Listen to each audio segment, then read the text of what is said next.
Oh, howdy all, grab yourselves a beer. It is time for some Path of Exile discussion. Today, I want to talk about Awakener's Orb crafting tips and tricks.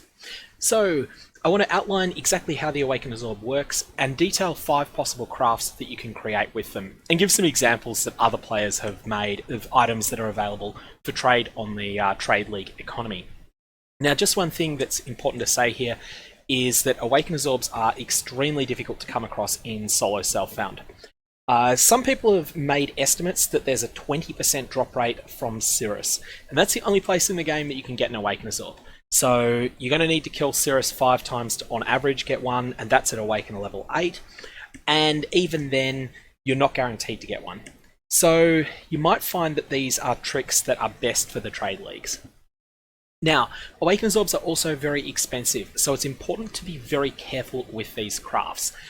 Check everything very closely, and I would suggest going as far as to commit the basic outline of what the Awakener's Orb does to memory, and before committing to doing a craft, reread the text every single time.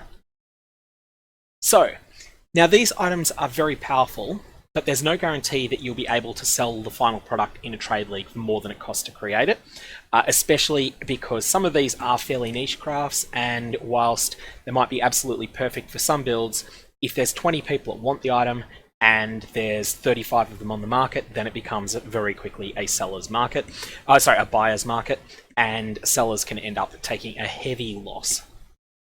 Now, the last thing I want to put in as a bit of a disclaimer is that while the core effect of the Awakener's Orb hasn't changed since 3.9, some nuances have.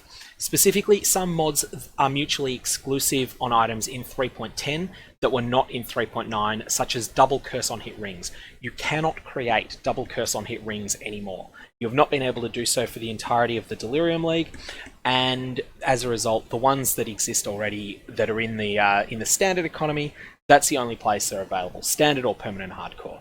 They can't exist in new leagues anymore. So let's talk about exactly how the Awakener's Orb works. So firstly, as it describes here, it destroys an item, applying its influence to another item of the same item class.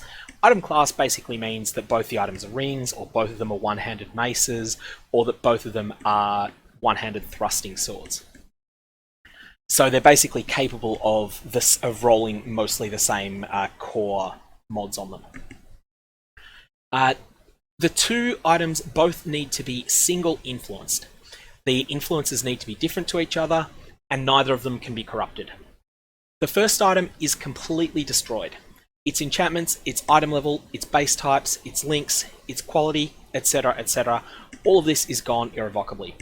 Its influence is remembered. So if it was a Shaper item, the fact that it was Shaper is remembered.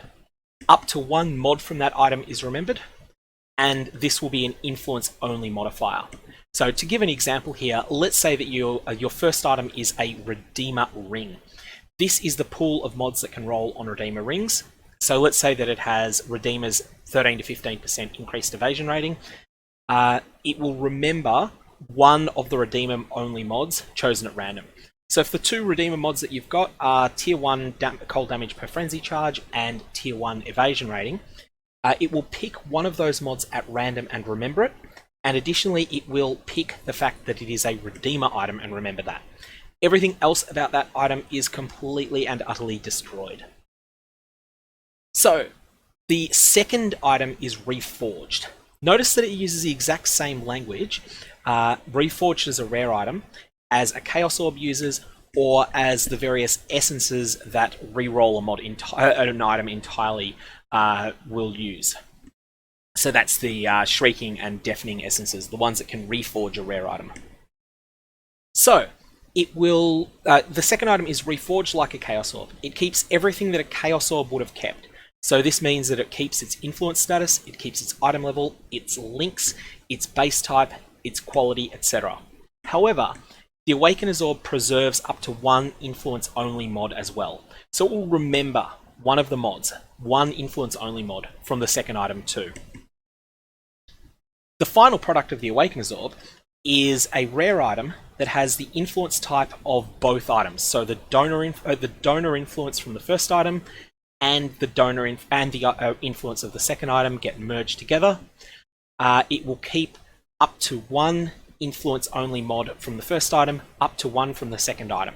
It will always keep one if it's able to, but because some items are mutually exclusive, you may not be able to keep both of them. I want to give an example of what that means in practice. So, very important note, mod groups. Just as you can't roll tier 3 life on an item that already has tier 1 life on it, there's a hidden stat called mod group that governs what can roll together. And so just to take an example here, this is POEDB, this is a website that data mines info, just rips it out of the game files. You'll see here that I've clicked the strength section, and it brings up all the possible strength rolls. These all have different names to each other, but they all have the same mod group. The mod group is strength. So what this means is that let's say that the first mod that's rolled on an item is of the wrestler, then all other mods that are from the strength mod group are now banned for future mods that can roll on that item. So that item can't get any more of them. Likewise, fire resistance. If you get of the furnace on your first roll, then you can't get of the volcano later. Now, that works fine for the normal mod pool, but once you start talking about influence mod pools, some of them will share mod groups with each other. So you'll notice here that Shaper Cooldown Recovery is mod group Cooldown Recovery. Crusader Cooldown Recovery is also mod group Cooldown Recovery. And so this means that even though the numbers on these are different, and this is for boots, even though the numbers on these are different, so tier 1 on the shaping is 10 to 15%, for the Crusader there is a tier 1 that is 11 to 15% and a tier 2 that is 6 to 10%. Because they share the mod group Cooldown Recovery, they are counterposed to each other. If you get one, you can't get the others. The most important one that's changed, going from 3.9 to 3.10, is in rings, and that is the various curse on hits. These are now all mod group curse on hit level. There is absolutely no way to check in-game what mod group a particular mod belongs to. You will need to go to out-of-game resources like POEDB to do this. And it's very important to do this before committing to your craft, because you can end up wasting an Awakener's Orb and wasting your bases, and that would be disappointing. And yes, GGG should change it so that you can check mod group in-game. A second very important point, mod rolls. The Dono's mod tier is preserved, but the roll within it is gone, and you might need to Divine Orb it again later. So if you have Shaper Cooldown Recovery Speed and you've got a perfect 15% roll on it, then you merge this into another item, it will be re-randomized between 10 to 15%. Basically think of it as though a Divine Orb is used on it as part of the Awakener Orb process. So you will need to then Divine Orb your item again later, and so budget for using a fair few Divine Orbs if you're using a mod that is as important to get the top roll on as Cooldown Recovery is. So, there are two main use cases for the Awakener's Orb as a result. The first one is creating item bases that you otherwise cannot possibly acquire in the game. So there is absolutely no way to get an Elder Stygian Vise or a Shaper Sacrificial Garb other than through use of the Awakener's Orb. And here you can see something that someone else has created that is an Elder Sacrificial Garb. Now, while Sacrificial Garbs are pretty meh whatever for most purposes, they have one niche, Molten Shell on characters that use both Energy Shield and can take Iron Reflexes. There's a pretty narrow niche, but they are just unquestioned best in slot body armor for those sorts of builds, possibly allowing you to use Val Molten Shell to absorb 30,000 damage on an Energy Shield build for the cost of only one flask slot. However, whilst Sacrificial Garbs are niche, Stygian Vises are not. They're almost universally best in slot for most builds. And if you want Shaper Elemental damage on a Stygian Vise, perhaps with cooldown reduction, or if you wanted Elder Global Physical damage, perhaps with life percent, then you can only get these mods on Stygian Vises through the use of the Awakener's Orb. The second use case, so there's creating bases you otherwise can't get, and then the second use case is forcing two specific mods onto one item. Some of the influence mods are staggeringly rare, and some of them are so powerful that they're worth chasing for anyway. You can't normally expect to roll some of them together. And one that I want to point out, and this is something that I'll discuss crafting later, is an Astral Plate or a different armor piece that has the combination of enemies you kill explode, dealing 3% of their life as physical damage, which is a Crusader mod and is staggeringly rare, and the Warlord mod. Socketed attacks have -15 to total mana cost. Both of these mods are individually rare. The Crusader mod is staggeringly rare. It has a weighting of 25, which means that it's about 1 in 5,000 chance to roll it with an Alteration Orb. And the Warlord mod has a weighting of 250, which is about a 1 in 500 chance to roll it with an Alteration Orb. So needless to say, getting both of these at once is absurdly rare, and an item like this needs to be crafted by the use of an Awakener's Orb. If you have an Awakener's Orb, you can force both of these mods onto one item. You have no control over what the other 2, 3, or 4 mods will be. As you can see here on this person's Astral Plate, the other mods are pretty much rubbish. We have 9% increased maximum mana, which is probably meaningless on a Cyclone build. We have +5 to maximum life, which is worse than an empty slot. And we have a crafted mod. This item would have been a lot better if that 5 life wasn't there, and that you were able to then put a bench crafted 80 life in that spot. If that was the case, this item, instead of being an 11.5 Exalt item, might be a 20 Exalt item instead. However, if the other mods that you get are rubbish, you might be able to salvage the item through the use of beast crafting, annulment orbs, and or bench crafts to have a chance of improving the item further. So, the first item that I want to discuss is crafting an Ice Nova oriented cast on critical strike Stygian Vise. So the first thing you want to do is to source an item level 86 Stygian Vise.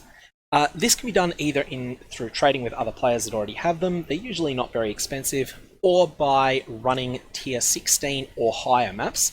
So when I say higher than tier 16, what I mean is that you're running a map that defaults to tier 16, but that you're using some of the Cirrus Drop Watchstones that can raise the tiers of maps in an octant of your Atlas until they burn out. So you run a tier 16 or higher map, and if you get an Abyss in them, and that Abyss leads to an Abyssal Depths, it will drop a Stygian Vise that will be item level 86 or potentially higher. So you're going to want an item level 86 Stygian Vise. These cannot possibly drop with any type of influence on them. They'll always drop as a plain item. You're then going to need a Redeemer's Exalted Orb. These little beasts are quite expensive, and they are currently 270 Chaos Orbs, so 2 Exalted Orbs in the current trade economy. And they're also very rare drops from Veritania the Redeemer. It's the only place you can get them. And you'll also want a Shaper Belt with item level 84 or higher, but the base doesn't matter. Lastly, you're going to need an Awakener's Orb, and that's going to sting.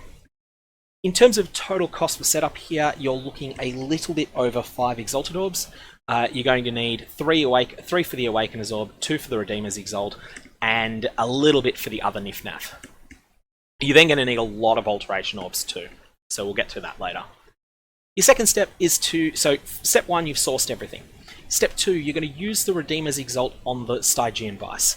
It needs to be a 5 or fewer mod rare first, so just use a Chaos Orb on it if it already has 6 mods.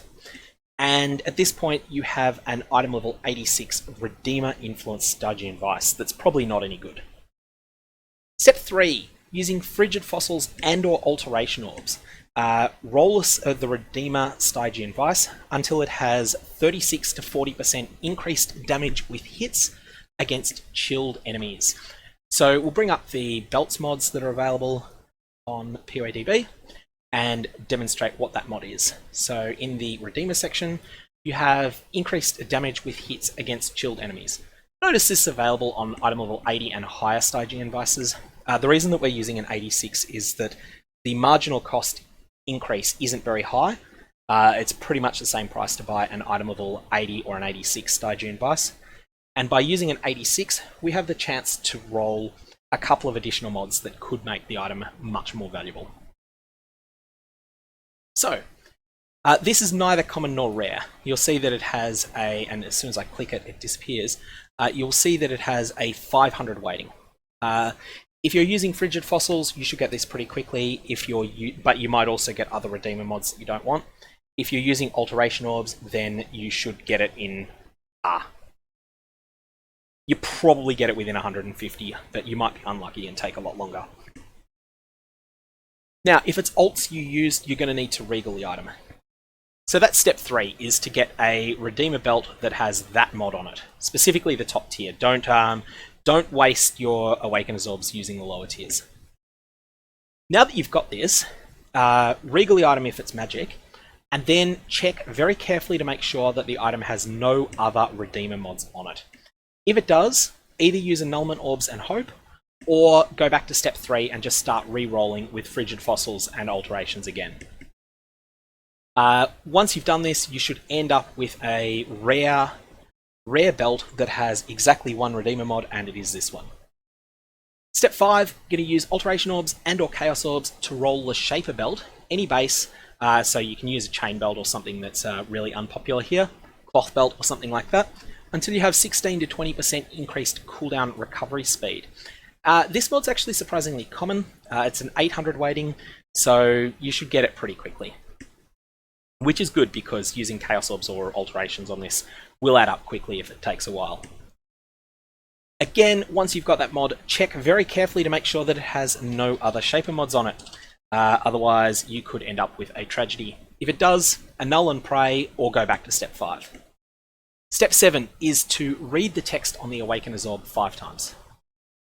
You want to be very careful and make sure that you get these steps in, that you want to use the Awakener's Orb in the right order. Step 8 is to read the Awakener's Orb text once more. And then step 9 is to click the Awakener's Orb, then the Shaper belt. That's going to donate its Shaper influence, and it's going to donate the cooldown recovery speed mod. And then once you've done that, click the Redeemer Stygian Vise. And your end result should be something that looks a lot like this little beauty here. You'll see that this is a particularly good roll because it's got the spell damage during Flask effect as well. And I just clicked something I didn't mean to click there. So let me have a quick look. See, we need... we don't want that. We want increased damage with hits against chilled enemies and cooldown recovery. So this is the item we were looking at. You'll see that this is actually a pretty extraordinary hit. Even though it only has crafted life on it, it's got so much damage coming out that it's pretty incredible. Spell damage during Flask effect, increased damage with hits against chilled enemies, top tier cooldown recovery. This is a truly outstanding belt, and that's what you're looking to make.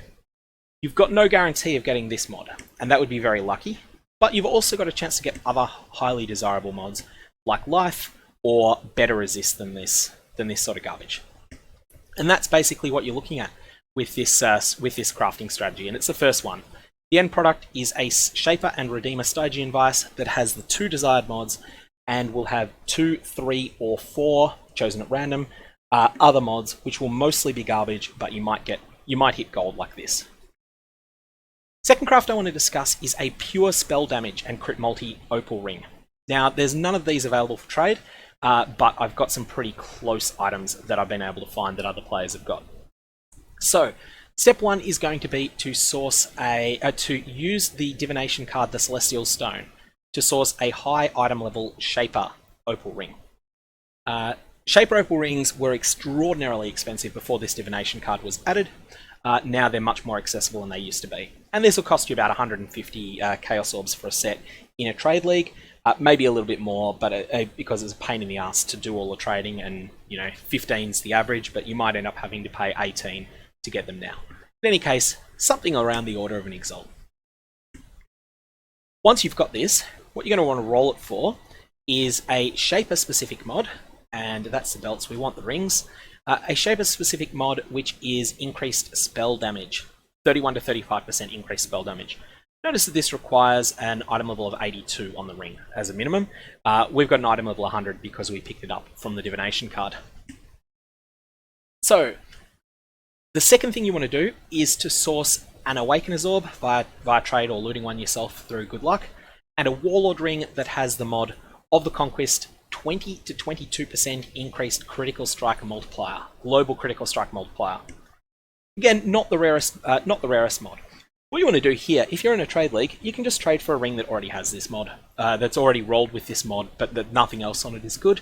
That'll be the cheapest way to get your hands on one of these, rather than rolling it yourself. Step 3, check carefully that neither item has another influence mod.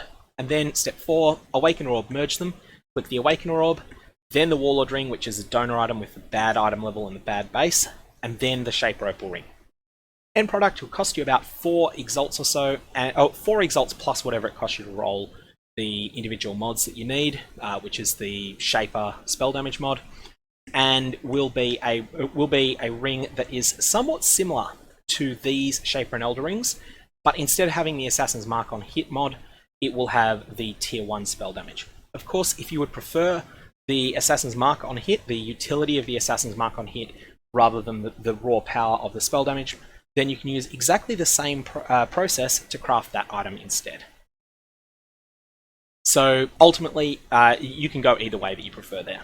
The third item I want to discuss is the Explodey Cyclone chest, and these are absolutely incredible.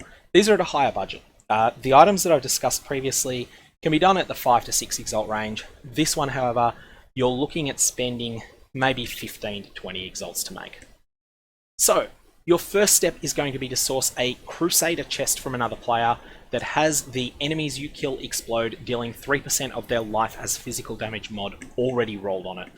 Don't try and roll this yourself. It's weighting 25, it takes about 5,000 alteration orbs on average to hit, and it is very easy to accidentally roll over it. So skip that part, just pick up one that someone else has already rolled. You don't want one that's got impressive links, you don't want one that's on an astral plate, you just want it on a piece of garbage chess piece. Now, this mod might look like it's trash. If you've never played with it, it will look like it. However, trust me, it's incredibly strong. There's a couple of things it does. Firstly, it can be scaled via any effect that scales physical damage. This can be a bit difficult sometimes, but you can get that 3% up a bit higher through the use of things like enemies are intimidated, or through things like the Aura Pride. This can cause enemies to take more damage from it. Additionally, raw damage on the passive tree, physical damage on the passive tree, and interestingly, converted minion damage nodes via the use of the Spiritual Aid cluster. All of these can scale up the damage that you're getting from this by scaling up the amount of physical damage you deal. The second thing that this does that's really important is it destroys corpses. Every corpse of an enemy that you kill with hits will disappear before setting off any of their nasty goodbye explosions. When I'm talking about goodbye explosions, I'm talking about nasty things like the explosions that happen when porcupines die. So yes, this mod is really good. It doesn't look like it. So you can use this on you can pick up this mod on a terrible, terrible base. So if you get a Crusader Necromancer's Silks, that's fine. Secondly, you're going to want to source a Warlord chest with the mod Socketed Attacks cost 15 less mana. Now this mod is rare, but 10 times more common than the Crusader one, and so it's something that is realistic to roll yourself. You should roll for it yourself, don't pick up one that's already rolled, on a base that is perfect for your build. So if you're playing a Molten Shell build, then you should use an Astral Plate, because they're the best armor for that type. If you're playing an Energy Shield build, then look for a Val Regalia. If you're playing a Molten Shell and Energy Shield build, then you should look for a Saintly Chainmail or a Saint's Hauberk. If you're playing one of those weird niche Molten Shell Energy Shield builds that can fit Iron Reflexes, then you should use a Sacrificial Garb. And if you're playing an Evasion Dodge build, you should use an Assassin's Garb. These are the best armor pieces in the game for most builds. There's a couple of odd niches where something else will be better. So what you want to do is pick up a 0 influence 6 linked armor piece of that type that is item level 86 or higher. Then use a Warlord's Exalted Orb on it, and then you have a Warlord's base. At that point, you then roll that until it has only one Warlord mod, and that Warlord mod is the Socketed Attacks have 15 less total mana cost. Once you've done that, merge them together with the Awakener's Orb, and boom, you have the perfect base for your build, Astral Plate in this example, and also all of the other mods. Last thing I will add is that you probably should get 30 quality on this using perfect fossils before you roll the Warlord's item in order to get the Warlord mod. Once you've got the item to 30 quality, it will maintain that through the Awakener's Orb process. So that's something that's worthwhile doing before actually merging it together. And you'll see here that these ones that other players have made and are selling on trade, they're all 30 quality because it's such a small cost to add once you're spending this much on a craft. The fourth item I want to talk about is Tailwind and Cooldown Recovery Boots. These are cast on Critical Strike Assassin boots. Now, if you're not an assassin, you might desire to drop one of the mods and pick up Gain Elusive on Critical Strike instead. But if you're an assassin, you already have that from your Ascendancy. And what we're looking at here is two mods together. From the Shaper mod pool, we have increased cooldown recovery speed, 10 to 15%. And from the Hunter mod pool, you have Tailwind if you've dealt a Critical Strike recently. Process is basically the same. However, there's an important little nuance here. Firstly, we are using a Shaper item and not a Crusader item.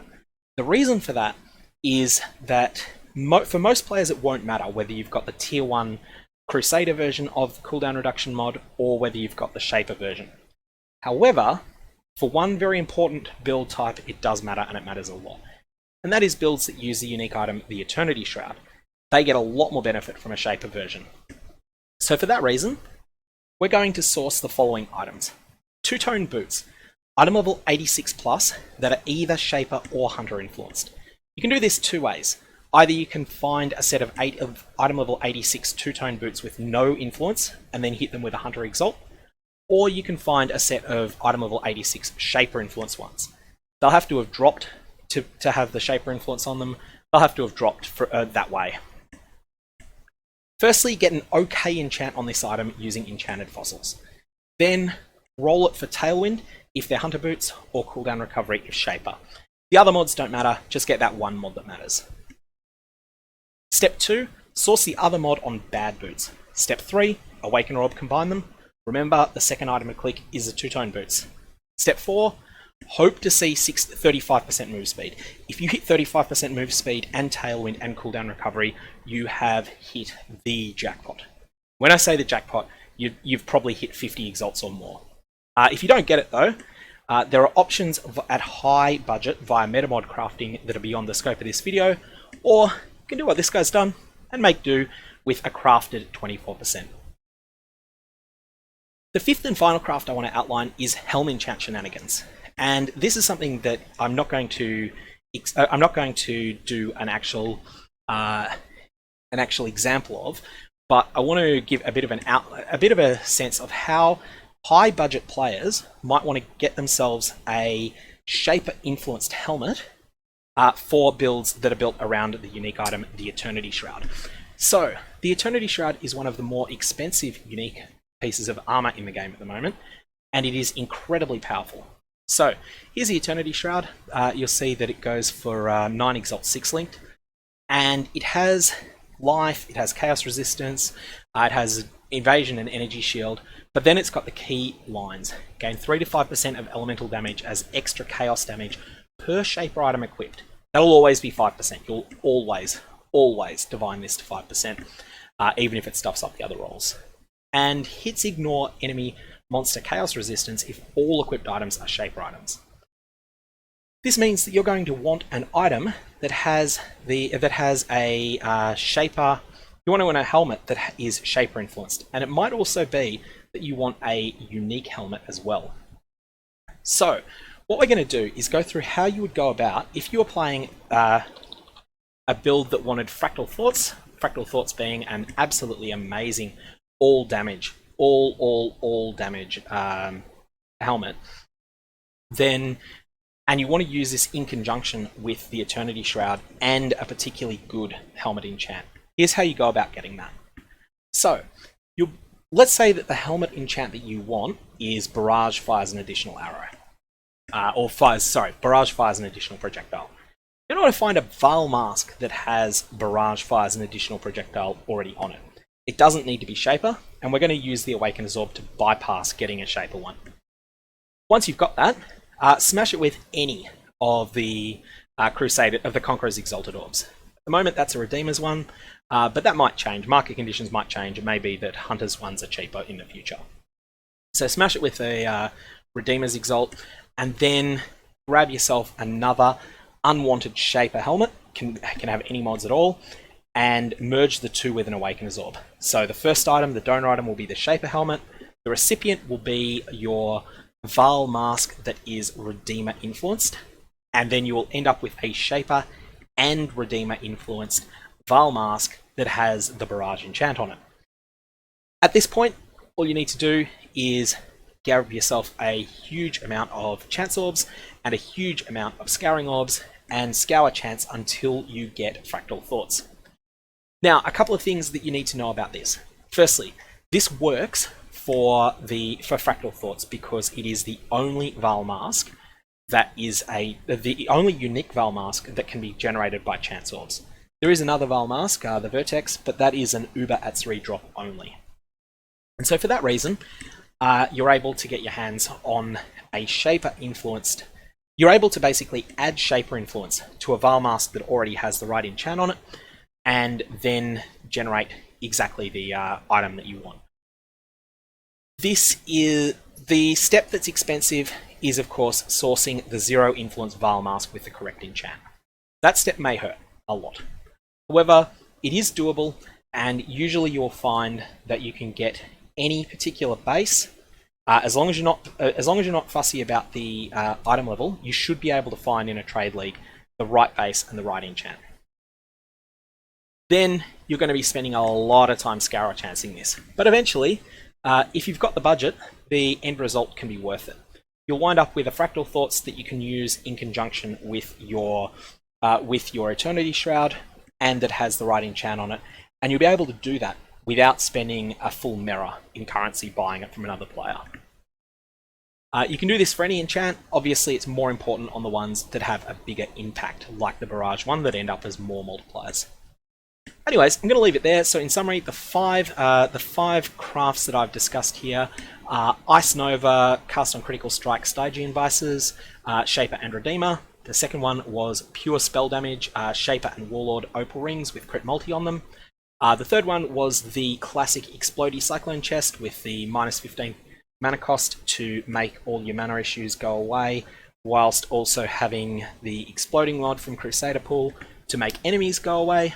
And then the fourth one was Tailwind and Cooldown Recovery Boots for Cast on Critical Strike Assassins. And the fifth one is various Helm Enchant shenanigans for Eternity Shroud builds that use chanceable unique helmets. If you have any other comments or questions, fire away below. There are, of course, lots of other things you can do with Awakener's Orbs. This sort of scratches the surface, but there's an enormous amount of things that players have figured out to do with them, and there's undoubtedly lots that is beyond the scope of this video. So definitely fire away in the comments below with your favorite Awakener's Orb craft, and otherwise I'll leave it there. Hope you have a good one.